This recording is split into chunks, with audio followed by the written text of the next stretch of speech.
What is worse than a criminal? Two criminals, of course, especially if those two know each other better than anyone else in the world and can work together at a level most people can only dream about. As you may have guessed, we're talking about twins who commit crimes together. This may seem like a pretty rare occurrence, but in reality there are tons of criminal twins, and in the video today we're looking at some of the strangest cases.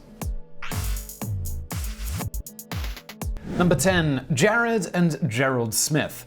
Jared and Gerald Smith did not technically kill anyone, but it was not for a lack of trying. In 2015, the teenage twins from Fresno, California, cut off a woman on the street and started demanding money from her. She refused to comply and asked them not to do this, anticipating that they would beat her. She was right. One of the Smith twins attacked her ruthlessly, and although the other one tried to stop his brother at first, he soon joined in. The woman was sure that they would kill her when suddenly a Good Samaritan intervened. Nathan Halstead was riding his bicycle nearby when he spotted the attack. He rolled by the scene and asked the teens what they were doing. The twins immediately stopped their attack on the woman and started attacking Halstead instead.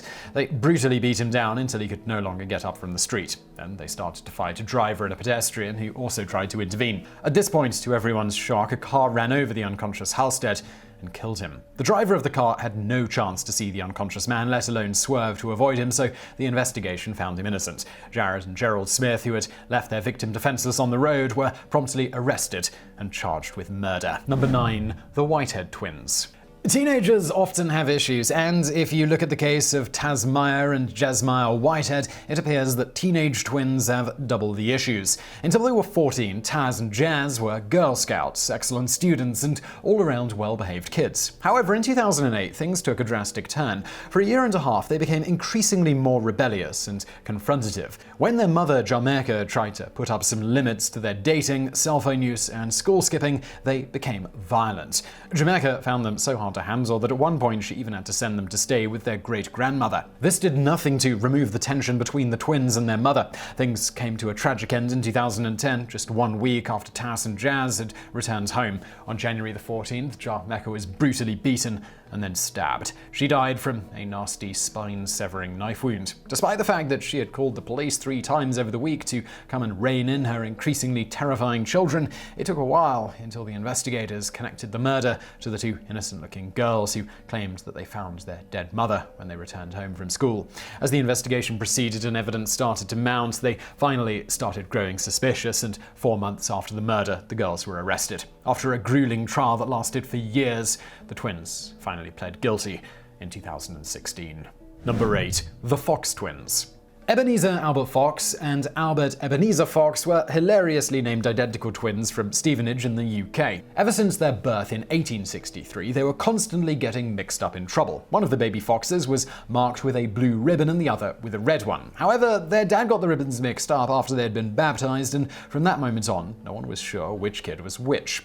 As Ebenezer Albert and Albert Ebenezer grew up, they didn't become any easier to tell apart. They both developed a taste for the outdoor life and very much enjoyed hunting. Unfortunately for them, the landowners of the area didn't like the idea of random foxes hunting on their grounds, so Ebenezer Albert and Albert Ebenezer became unapologetic poachers. By the time the men were 50 years old, they had been arrested for poaching 150 times. However, they had a fine way to contest whatever sentences they received. When Albert Ebenezer was sent away for a 1-month jail sentence in 1913, Ebenezer Albert immediately came forward and said that he was actually the fox behind this particular poaching incident. He also said that this was just one of many times that the authorities had passed a sentence on the wrong brother. Sadly, for whichever brother was sitting in jail, 150 arrests for the same crime doesn't give you a lot of credibility in the eyes of the law, and the claim was unceremoniously dismissed. Number 7. The Hall Twins.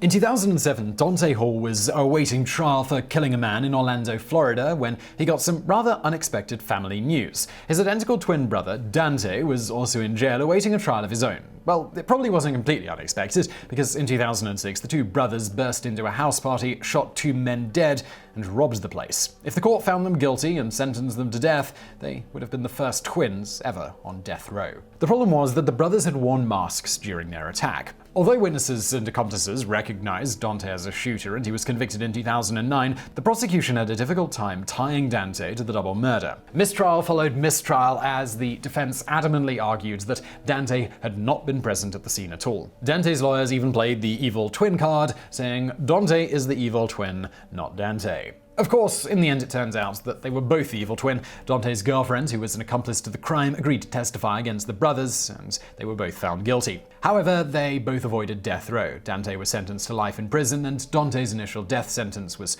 thrown out in 2017. Number 6. The Duval Twins. The fact that a crime involves twins doesn't always necessarily mean that they were committing it together. Sometimes one of them commits a crime and the other witnesses it, or is even the victim. And then there's the strange case of the Duval Twins. Twins Allison and Ann Dado were yoga instructors in Florida before they moved to Maui in 2015 and changed their names to Alexandria and Anastasia Duvall. Although they lived in the same house and spent a lot of time together, they had a fairly stormy and violent relationship. Anastasia's boyfriend says that they often fought physically, and since it seems that both had martial arts training, it could get pretty intense. In 2016, the twins and Anastasia's boyfriend had been camping when yet another of the Duval's fights caused them to drive off in their SUV, leaving the boyfriend behind. Eyewitnesses saw the fight continue in the car. Alexandria was driving, and witnesses saw that Anastasia was pulling her hair and jerking her head. And then suddenly, the SUV revved its engine, took a sharp left turn, and drove off a cliff. Alexandria survived. Anastasia did not.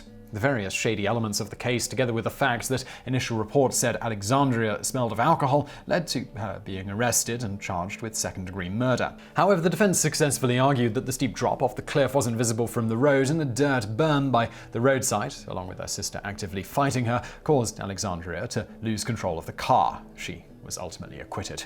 Number 5. Berndt Brothers. In 2011, the neighbors of Edward and Edwin Berndt started noticing strange changes with the twin brothers. The usually well-groomed, normally dressed men started gradually growing wilder. Their beards grew long and unkempt, and their hair became tangled and wild, and they started dressing in matching flannel pajamas. Eventually, the police popped by to check in on the brothers' 88-year-old mother, who hadn't been seen for a while. They immediately knew that something was wrong when they saw that the house was full of flies and the air smelled like rotting flesh. They found the corpse of the twins' mother lying in the living room. It had been decomposing there for 3 months. Although the twins were immediately arrested, the case turned out to be more complicated than it seemed. Edward and Edwin were both mentally disabled and unable to feel and express emotions. They had been watching football when their mother suddenly fell. However, the brothers had no money for medical treatment, so they just left the poor woman lying there. She died 3 days later. Unable to make decisions on their own, the Berndt twins just kept going. They stayed inside the house, growing more and more disheveled and living on a diet of candy, popcorn, and potato chips. When they were walking in the living room, they just stepped over their mother's body. The mother's end, it was horrifying, and Edward and Edwin could have faced charges of injury to an elderly person by omission. However, in the end, no one could really blame the twins for her death. A grand jury decided that Edward and Edwin would face no charges. Family members were appointed to act as their new guardians, and they would get better help for their conditions than their elderly mother was able to provide. Number 4. The Adiwal Twins.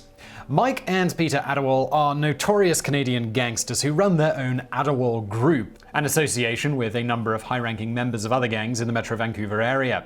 The list of their crimes is long, and it reads rather like something out of a video game. In the early 2000s, the police tried to connect them to a series of brutal gang slayings. However, the surveillance was cut short when the police found out that the twins had kidnapped a man and they were threatening to kill him. The officers had to abandon the mission to rush and save the kidnapped victim. The Adiwals pled guilty to this particular crime, but their possible past homicides were left unsolved. The twins have collected impressive rap sheets, both together and separately. They've been charged with extortion and firearms crimes, as well as conspiracy and assault. Still, perhaps the most dramatic crime they've been involved with was actually committed against them. In 2009, Peter Adiwal was shot over 24 times in a targeted murder attempt that was never solved, but he survived.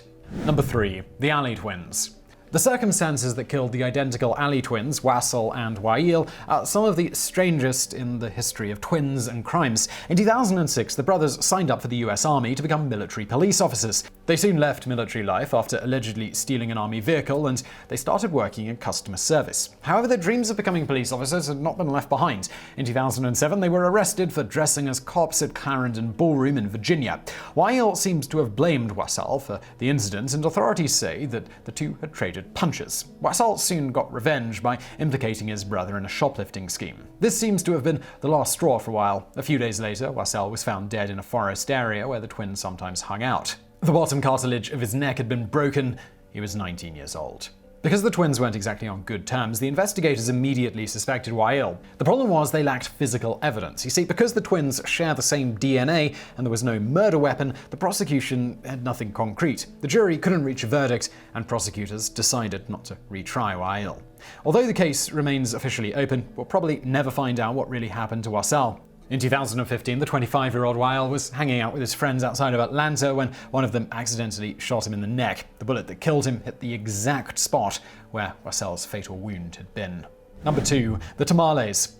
It's safe to say that 19-year-old twins Deo and Charles Tamale were not up to date on party etiquette. In 2015, they gatecrashed a house party in Edmonton, the one in England, not in Canada, with several accomplices. When 4 of the actual guests tried to leave the party, the Tamales mob surrounded them and ordered them to hand over their cell phones and their wallets. When 23-year-old Kiri Ford tried to defuse the situation, Deo and Charles stabbed him over a dozen times. Ford died in the ambulance on the way to the hospital, and the twins they were arrested for murder. However, this seems to have done little to make them learn their lesson. Even in prison, they were planning evil deeds. The police even recorded them when they ordered their friends to go and find the snitch that they thought had been talking to the cops, despite the fact that the murder scene had a literal house party's worth of eyewitnesses. Number 1. The Bondurant Boys. Pete and Pat Bondurant were large, frightening twins from Elkton, Tennessee. For years, they terrorized half the county with their mean attitude and their drug connections. The 350-pound brothers were unpleasant and they were violent, but they were also charismatic. They held a Charles Manson-like influence over many of the young people in the area. When they were younger, Pete and Pat had a very clear evil twin, good twin dynamic. Pete was a drunkard who was convicted of manslaughter in 1975, while Pat was a mild-mannered family man. However, when Pete got away from prison, he moved back to Elkton, and both twins soon broke bad. The large farmhouse where the twins and Pat's wife lived, it became a local party spot where you could score drugs and alcohol at all hours. Still, party spot or not, everyone knew to be careful around the twins. Pete and Pat Bondurant didn't just look terrifying, they were cold-blooded killers. Apart from Pete's manslaughter in the 1970s, they brutally murdered a woman named Gwen Duggar in 1986. Pat also committed a killing on his own when he beat his co-worker to death. Pete even helped him burn the body. The Bondurant Boys continued their reign of terror until 1990, when Pat's now former wife, who had lived in constant fear of the twins, finally found the courage to talk to the police. When authorities investigated the Elkton farmhouse and sprayed the room Gwen Duggar was killed in with a chemical that glows in contact with small, hard-to-see bloodstains, the room lit up like the night sky. So I really hope you found that video interesting. If you did, please do hit that thumbs up button below, and don't forget to subscribe. We got brand new videos just like this every day of the week. If you're looking for more from me, I've got another channel where I also do brand new videos every day of the week. It's called Today I Found Out. You can search for that on YouTube or just click the link below if you want to go check it out. And as always, thank you for watching.